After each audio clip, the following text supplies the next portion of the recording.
श्रीमद् भागवत महापुराण एकादश स्कंध 9वां अध्याय। इस अध्याय के अंतर्गत आज आप सुनेंगे अवधूत का उपाख्यान, कुकर से लेकर के भृंगी तक 7 गुरुओं की कथा। अवधूत दत्तात्रेय जी ने कहा, हे राजन, मनुष्यों को जो वस्तुएं अत्यंत प्रिय लगती हैं उन्हें इकट्ठा करना ही उनके दुख का कारण है। जो बुद्धिमान पुरुष यह बात समझ करके अकिंचन भाव से रहता है, शरीर को की तो बात ही अलग, मन से भी किसी वस्तु का संग्रह नहीं करता, उसे अत्यंत सुख स्वरूप परमात्मा की प्राप्ति होती है। एक कुकर पक्षी अपनी चोंच में मांस का टुकड़ा लिए हुए था। उस समय दूसरे बलवान पक्षी जिनके पास मांस नहीं था उससे छीनने के लिए उसे घेर करके चोंच मारने लगे। जब कुकर पक्षी ने अपनी चोंच से मांस का टुकड़ा फेंक दिया तभी उसे सुख मिला। मैंने माना या अपमान, मुझे मान या अपमान का कोई ध्यान नहीं है और घर एवं परिवार वालों को जो चिंता होती है वह मुझे नहीं है।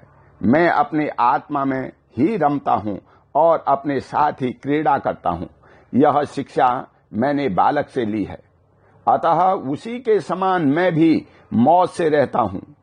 इस जगत में 2 ही प्रकार के व्यक्ति निश्चिंत और परमानंद में मग्न रहते हैं। एक तो भोला भाला निश्चेष्ट नन्हा सा बालक और दूसरा वह पुरुष जो गुणातीत हो गया हो। एक बार किसी कुमारी कन्या के घर उसे वरण करने के लिए कई लोग आए हुए थे। उस दिन उसके घर के लोग कहीं बाहर गए हुए थे, इसलिए उसने स्वयं ही उनका आतिथ्य सत्कार किया। हे राजन, उनको भोजन कराने के लिए वह घर के भीतर एकांत में धान कूटने लगी। उस समय उसकी कलाई में पड़ी शंख की चूड़ियां जोर से बज रही थी। इस शब्द को निंदित समझ करके कुंवारी को बड़ी लज्जा मालूम हुई और उसने एक एक करके सब चूड़ियां तोड़ डाली और दोनों हाथों में केवल 2-2 चूड़ियां पहने दी। अब वह फिर धान कूटने लगी, परंतु वे 2-2 चूड़ियां भी बजने लगी। तब उसने एक एक चूड़ी और तोड़ दी। जब दोनों कलाइयों में केवल एक एक चूड़ी रह गई तब किसी प्रकार भी आवाज नहीं आई। रिपुदमन उस समय लोगों का आचार विचार निरखने परखने के लिए इधर उधर घूमता घामता मैं भी वहां पहुंच गया। मैंने उससे यह शिक्षा ग्रहण की कि जब बहुत लोग एक साथ रहते हैं तब कलह होता है और 2 आदमी साथ रहते हैं तो भी बातचीत तो होती ही है। इसलिए कुमारी कन्या की चूड़ी के समान अकेले ही विचरना चाहिए। हे राजन, मैंने बाण बनाने वाले से यह सीखा है कि आसन और श्वास को जीत करके वैराग्य और अभ्यास के द्वारा अपने मन को बस में कर ले और फिर बड़ी सावधानी से इसके साथ उसे एक लक्ष्य में लगा दे।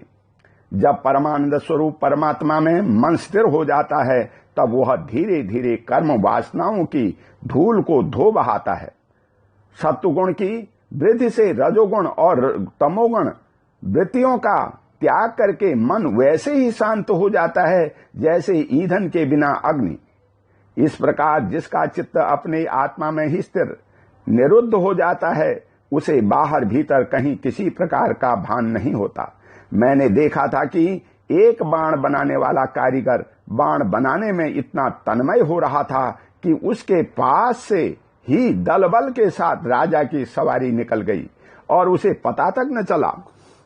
हे राजन, मैंने सांप से यह शिक्षा ग्रहण की है कि सन्यासी को सर्प की भांति अकेले ही विचरण करना चाहिए। उसे मंडली नहीं बधानी चाहिए, मठ तो बनाना ही नहीं चाहिए। वह एक स्थान में न रहे, प्रमाण न करे, गुहा आदि में पड़ा रहे, बाहरी आचारों से पहचाना न जाए, किसी से सहायता न ले और बहुत कम बोले। इस अनित्य शरीर के लिए घर बनाने के बखेड़े में पड़ना व्यर्थ और दुख की जड़ है। सांप दूसरों के बनाए हुए घर में घुस करके बड़े आराम से अपना समय काटता है। अब मकड़ी से ली हुई शिक्षा सुनो। सबके प्रकाशक और अंतर्यामी सर्वशक्तिमान भगवान ने पूर्व कल्प में बिना किसी अन्य सहायक के अपनी ही माया से रचे हुए जगत को कल्प के अंत में प्रलय काल उपस्थित होने पर काल शक्ति के द्वारा नष्ट कर दिया, उसे अपने में लीन कर लिया और सजाति विजाति तथा स्वगत भेद से शून्य अकेले ही शेष रह गए। वे सबके अधिष्ठान हैं, सबके आश्रय हैं, परंतु स्वयं अपने आश्रय अपने ही आधार से रहते हैं, उनका कोई दूसरा आधार नहीं है। वे प्रकृति और पुरुष दोनों के नियामक, कार्य और कारणात्मक जगत के आदि कारण परमात्मा अपनी शक्ति काल के प्रभाव से सत्व रज आदि समस्त शक्तियों को साम्यावस्था में पहुंचा देते हैं और स्वयं कैवल्य रूप से एक और अद्वितीय रूप से विराजमान रहते हैं। वे केवल अनुभव स्वरूप और आनंद घन मात्र हैं, किसी भी प्रकार की उपाधि का उनसे संबंध नहीं है। वे ही प्रभु केवल अपनी शक्ति काल के द्वारा अपनी त्रिगुणमयी माया को शुद्ध करते हैं और उससे पहले क्रिया शक्ति प्रधान सूत्र महत तत्व को की रचना करते हैं। यह सूत्र रूप महत तत्व ही तीनों गुणों की पहली अभिव्यक्ति है, वही सब प्रकार की सृष्टि का मूल कारण है। उसी में यह सारा विश्व सूत में ताने बाने की तरह ओतप्रोत है और इसी के कारण जीव को जन्म मृत्यु के चक्कर में पड़ना पड़ता है। जैसे मकड़ी अपने हृदय से मुंह के द्वारा जाला फैलाती है, उसी में विहार करती है और फिर उसे निगल जाती है, वैसे ही परमेश्वर भी इस जगत को अपने में से उत्पन्न करते हैं, उसमें जीव रूप से विहार करते हैं और फिर उसे अपने में लीन कर देते हैं। हे राजन, मैंने भृंगी, बिलनी, कीड़े से यह शिक्षा ग्रहण की है कि यदि प्राणी स्नेह से, द्वेष से अथवा भय से भी जानबूझ करके एकाग्र रूप से अपना मन किसी में लगा ले तो उसे उसी वस्तु का स्वरूप प्राप्त हो जाता है।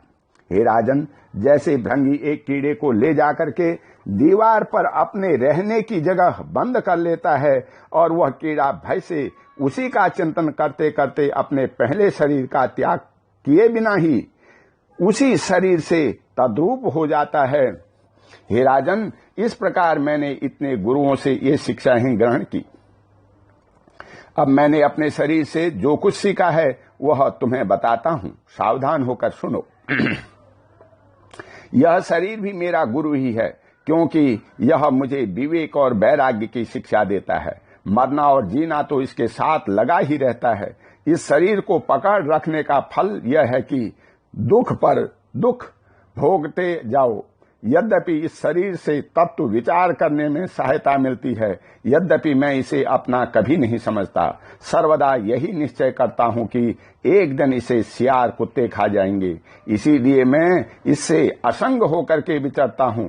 जीव जिस शरीर का प्रिय करने के लिए ही अनेकों प्रकार की कामनाएं और कर्म करता है तथा स्त्री, पुत्र, धन, दौलत, हाथी, घोड़े, नौकर, चाकर, घर द्वार और भाई बंधुओं का विस्तार करते हुए उनके पालन पोषण में लगा रहता है, बड़ी बड़ी कठिनाइयां सह करके धन संचय करता है। आयुष्य पूरी होने पर वही शरीर स्वयं तो नष्ट हो जाता ही है। वृक्ष के समान दूसरे शरीर के लिए बीज बो करके उसके लिए भी दुख की व्यवस्था कर जाता है। जैसे बहुत सी सौतें अपने एक पति को अपनी अपनी ओर खींचती हैं, वैसे ही जीभ एक ओर स्वादिष्ट पदार्थों की ओर खींचती है तो प्यास दूसरी ओर, जल की ओर जननेन्द्रिय एक ओर स्त्री संभोग की ओर ले जाना चाहती है और तो त्वचा, पेट और कान दूसरी ओर कोमल स्पर्श, भोजन और मधुर शब्द की ओर खींचने लगते हैं। नाक कहीं सुंदर गंध सूंघने के लिए ले जाना चाहती है तो चंचल नेत्र कहीं दूसरी ओर सुंदर रूप देखने के लिए। इस प्रकार कर्मेंद्रियां और ज्ञानेंद्रियां दोनों ही इसे सताती रहती हैं। वैसे तो भगवान ने अपनी अनित्य शक्ति माया से वृक्ष, सरीसृप, रेंगने वाले जंतु, पशु, पक्षी, डांस और मछली आदि अनेकों प्रकार की योनियां रची, परंतु उनसे उन्हें संतोष न हुआ। तब उन्होंने मनुष्य शरीर की सृष्टि की। यह ऐसी बुद्धि से युक्त है जो ब्रह्मा का साक्षात्कार कर सकती है। इसकी रचना करके वे बहुत आनंदित हुए। यद्यपि यह मनुष्य शरीर है तो अनित्य है, मृत्यु सदा उसके पीछे लगी रहती है, परंतु इससे परम पुरुषार्थ की प्राप्ति हो सकती है। इसलिए अनेक जन्मों के बाद यह अत्यंत दुर्लभ मनुष्य शरीर पाकर के बुद्धिमान पुरुष को चाहिए कि शीघ्र से शीघ्र मृत्यु के पहले ही मोक्ष प्राप्ति का प्रयत्न कर ले। यह जीवन का मुख्य उद्देश्य मोक्ष ही है। विषय भोग तो सभी योनियों में प्राप्त हो सकते हैं, इसलिए उनके संग्रह में यह अमूल्य जीवन नहीं खोना चाहिए। हे राजन, यही सब सोच विचार कर मुझे जगत में वैराग्य हो गया। मेरे हृदय में ज्ञान विज्ञान की ज्योति जगमगाती रहती है। न तो कहीं मेरी आसक्ति है और न कहीं अहंकार ही। अब मैं स्वच्छंद रूप से इस पृथ्वी में विचरण करता हूँ। हे राजन, अकेले गुरु से ही यथेष्ट और सुदृढ़ बोध नहीं होता, उसके लिए अपनी बुद्धि से भी बहुत कुछ सोचने समझने की आवश्यकता है। देखो, ऋषियों ने एक ही अद्वितीय ब्रह्मा का अनेकों प्रकार से गान किया है। यदि तुम स्वयं विचार कर निर्णय न कर सकोगे तो ब्रह्म के वास्तविक स्वरूप को कैसे जान सकोगे? भगवान श्री कृष्ण ने कहा, प्यारे उद्धव, गंभीर बुद्धि और अवधूत दत्तात्रेय ने राजा यदु को इस प्रकार उपदेश किया। यदु ने उनकी पूजा और वंदना की। दत्तात्रेय जी उनसे अनुमति लेकर के बड़ी प्रसन्नता से इच्छानुसार पधार गए। हमारे पूर्वजों के भी पूर्वज राजा यदु अवधूत दत्तात्रेय की यह बात सुन करके समस्त आसक्तियों से छुटकारा पा गए और समदर्शी हो गए। इसी प्रकार तुम्हें भी समस्त आसक्तियों का परित्याग करके समदर्शी हो जाना चाहिए। ओम शांति। बोल श्री कृष्ण भगवान की जय।